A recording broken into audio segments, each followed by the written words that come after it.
I inherited $6.4 million from my Uncle Richard when he passed away last March. 2 days after his funeral, my son Daniel, who I hadn't seen in 12 years, showed up at the lawyer's office with his girlfriend and their own attorney, demanding half of the inheritance. He claimed that, as Uncle Richard's only living nephew besides me, he had equal legal rights to the estate. But Uncle Richard had left a sealed envelope with his lawyer, with specific instructions that it could only be opened if someone contested the will.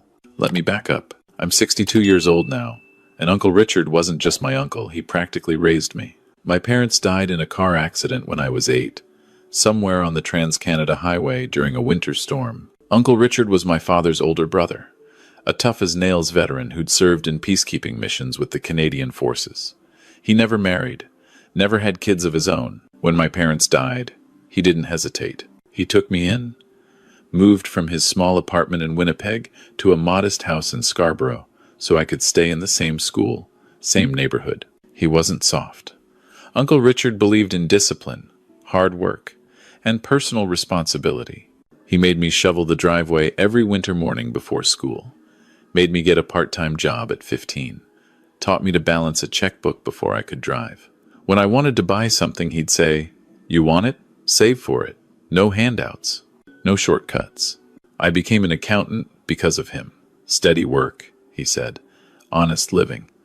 I met my wife Jennifer at 25, married at 27. We had Daniel when I was 28. For years, life was good. Jennifer was a nurse at Sunnybrook Hospital. We had a small house in North York. Nothing fancy, but it was ours. Daniel grew up knowing his great-uncle Richard well. Every Sunday dinner, Uncle Richard would come over. Always brought the same butter tarts from that Portuguese bakery on Dundas. But something changed in Daniel around his early 20s. He got involved with a crowd Uncle Richard didn't approve of. Dropped out of college halfway through his business degree. Started asking for money constantly to invest in various schemes that never panned out. Uncle Richard would grill him every Sunday. "What's your plan, Danny? Where's this going?" Daniel hated it. Hated the questions, hated the accountability. One Sunday, when Daniel was 23, Uncle Richard asked him point blank about a $5,000 loan I'd given Daniel the month before. "Your dad works hard for his money. What did you do with it?" Daniel exploded. Called Uncle Richard a controlling old man who needed to mind his own business. Said things I won't repeat. Then he stormed out. That was the last Sunday dinner Daniel attended. Within 6 months, Daniel was gone. Just left. Took his clothes, emptied his bank account, and disappeared. Jennifer cried for weeks. I hired a private investigator. Found out Daniel had moved to Vancouver. When I called him, he said he needed space from the family. He'd call when he was ready. That was 12 years ago. I'm 62 now. In those 12 years, Daniel called maybe 3 times. Never on birthdays, never on Christmas. Jennifer died 4 years ago, breast cancer. I called Daniel to tell him his mother was dying. He said he'd try to make it out. He never showed up for the funeral either. Uncle Richard was there, though. 84 years old at Jennifer's funeral, standing beside me in the rain. He'd been diagnosed with Parkinson's by then, his hands shaking as he put them on my shoulder. "You still got me, Tommy," he said. "I'm not going anywhere. But Parkinson's is cruel." Over the next 5 years, I watched this strong, independent man slowly lose control of his body. He refused to go to a nursing home, too stubborn, so I retired early from my accounting firm at 58 and moved into his house in Scarborough. I became his caregiver, helped him eat, helped him bathe, managed his medications. A wonderful doctor, Dr. Helen Park, came by twice a week to check on him. She was patient, kind, never rushed. Uncle Richard's mind stayed sharp even as his body failed. We'd sit in his living room, watching Hockey Leafs games, even though they broke our hearts every playoff season. He'd tell me stories about my dad, things I'd never heard before. "Your father would be proud of you, Tommy," he said one night, his voice shaky from the Parkinson's. "You stayed. You didn't run when things got hard. That's character." He passed away on March 14th, peacefully, in his sleep. Dr. Park was there the day before, told me it would be soon. I held his hand that last night, told him I loved him, thanked him for everything. When his breathing stopped just after midnight, I sat there for an hour before I called anyone. Just sat there, holding the hand of the man who'd saved me when I was 8 years old. The funeral was small. Some of Uncle Richard's veteran friends, a few neighbors, Dr. Park. No Daniel. I didn't even try to call him this time. A week after the funeral, Uncle Richard's lawyer, Mr. Kenneth Shaw, called me to his office on Bay Street for the reading of the will. It was a gray Tuesday morning, typical Toronto spring cold rain, slush on the sidewalks. I took the subway down, sat in Mr. Shaw's waiting room, expected it to be simple. Uncle Richard had told me years ago that I'd inherit the house and whatever savings he had left. I wasn't expecting $6.4 million. Mr. Shaw explained it calmly, sliding papers across his mahogany desk. Uncle Richard had been incredibly frugal his entire life. I knew that. What I didn't know was that he'd invested wisely for decades. Index funds, dividend stocks, never touched the principal. The house in Scarborough, paid off 30 years ago, was now worth $900,000. His investment portfolio, $4.8 million. His pension and life insurance, another $700,000. Total estate after taxes and legal fees, 6.4 million Canadian dollars. I just sat there, staring at the number on the paper. $6,400,000. Uncle Richard, who wore the same winter coat for 20 years, who fixed his own plumbing to save money, who bought day-old bread from the discount rack, had quietly accumulated a fortune. He wanted you to have it all, Thomas, Mr. Shaw said. Every cent. His will is very clear on this matter. I was still processing this when Mr. Shaw's receptionist knocked on the door. Mr. Shaw, there are 3 people here claiming to be family of the deceased. They say they need to be present for the will reading. My stomach dropped before I even saw him. Daniel walked into that office like he owned it.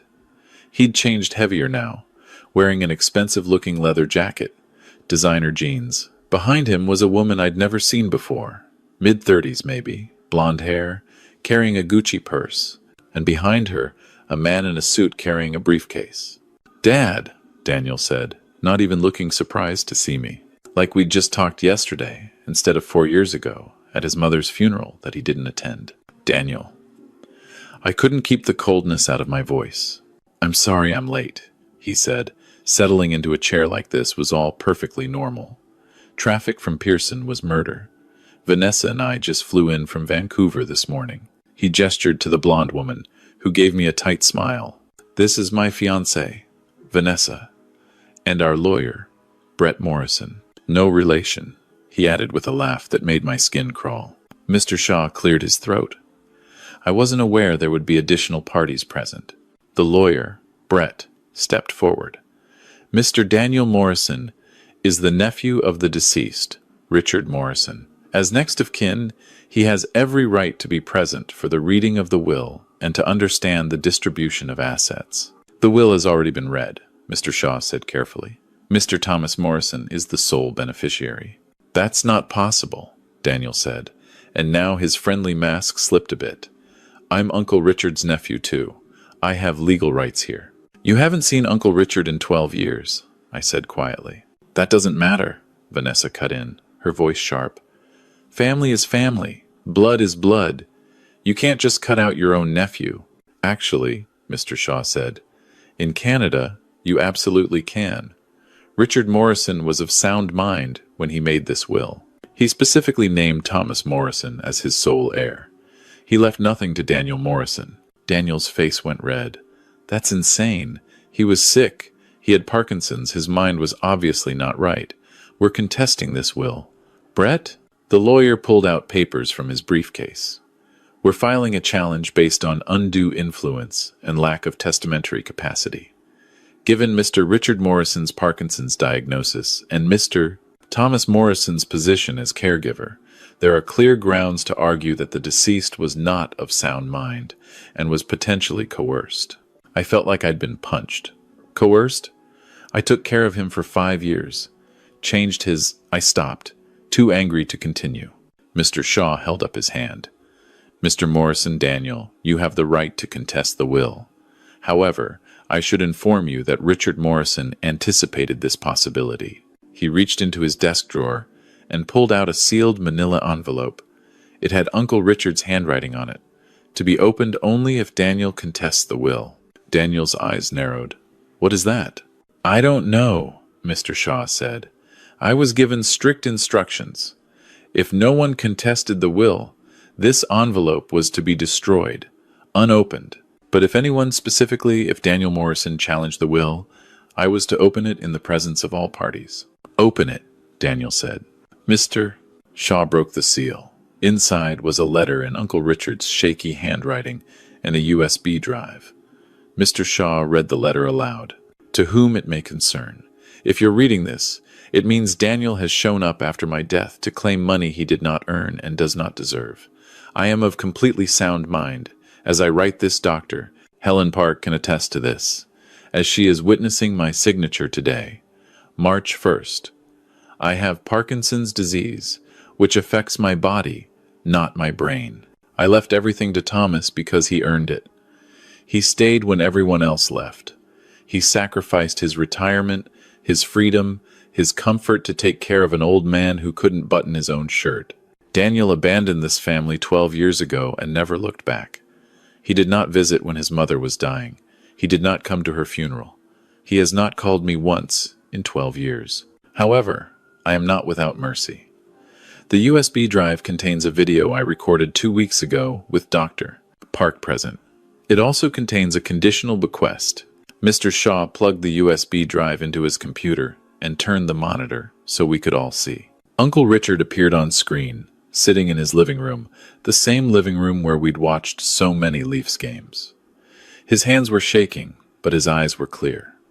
Dr. Park stood beside him, her face solemn. The date stamp said March 1st, 2 weeks before he died. Daniel, Uncle Richard's recorded voice, was weak but firm. If you're watching this, it means you came back for my money. Not for my funeral. Not to make amends. For money. I want you to know something. I forgive you for leaving. I forgive you for missing your mother's death. I forgive you for 12 years of silence. But forgiveness doesn't mean there are no consequences. I'm leaving you $100,000. But there are conditions. You must complete 1 year of volunteer service at a veterans care facility here in Toronto, not Vancouver. Toronto. You will work with elderly veterans, help them eat, help them bathe, do the work your father did for me. You will do this for no pay. If you complete the full year and the facility supervisor confirms you showed up, tried your best, and treated the veterans with dignity, the $100,000 is yours. If you refuse, if you quit, if you half-ass it, the money goes to Dr. Helen Park, who showed me more kindness in 2 years than you showed me in 12. The choice is yours. You have 72 hours from today to accept these terms. The clock starts now. The video ended. The office was silent except for the rain against the windows. Daniel was staring at the screen, his face twisted in anger and shock. Vanessa grabbed his arm. 100,000? She hissed. That's it? After 6 million? 72 hours, Mr. Shaw said quietly. That started when I played the video. You have until Friday at noon to notify me if you accept the terms. This is bullshit. Daniel stood up, knocking his chair back. He was clearly not in his right mind. That video proves nothing. We're going forward with the contest. Brett, let's go. Brett, the lawyer, looked less confident now. Mr. Morrison, that video is. It's fairly compelling evidence of testamentary capacity. The date stamp, the witness present. I don't care, Daniel snapped. Find a way. That's what I'm paying you for. They left. Vanessa didn't even look at me on her way out. I sat there, shaking. Mr. Shaw, can they actually win a contest? Unlikely, he said. That video is solid evidence. Dr. Park's testimony would be crucial, but your uncle was smart he had her witness it for exactly this reason. However, legal challenges can take time. Months, possibly years. It will be expensive, stressful, and there's always a small chance. Let them try, I said. I was surprised by the steadiness in my voice. Uncle Richard knew exactly what he was doing. Over the next 3 days, I waited. I didn't hear from Daniel. Friday at noon came and went. Mr. Shaw called me at 12:15. Daniel Morrison has not accepted the terms. The $100,000 will be transferred to Dr. Helen Park, per the will's instructions.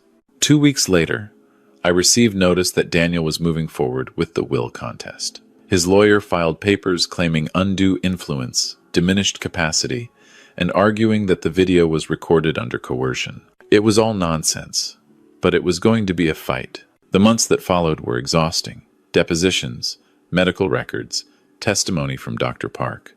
She was remarkable calm, professional, detailed notes about every visit with Uncle Richard.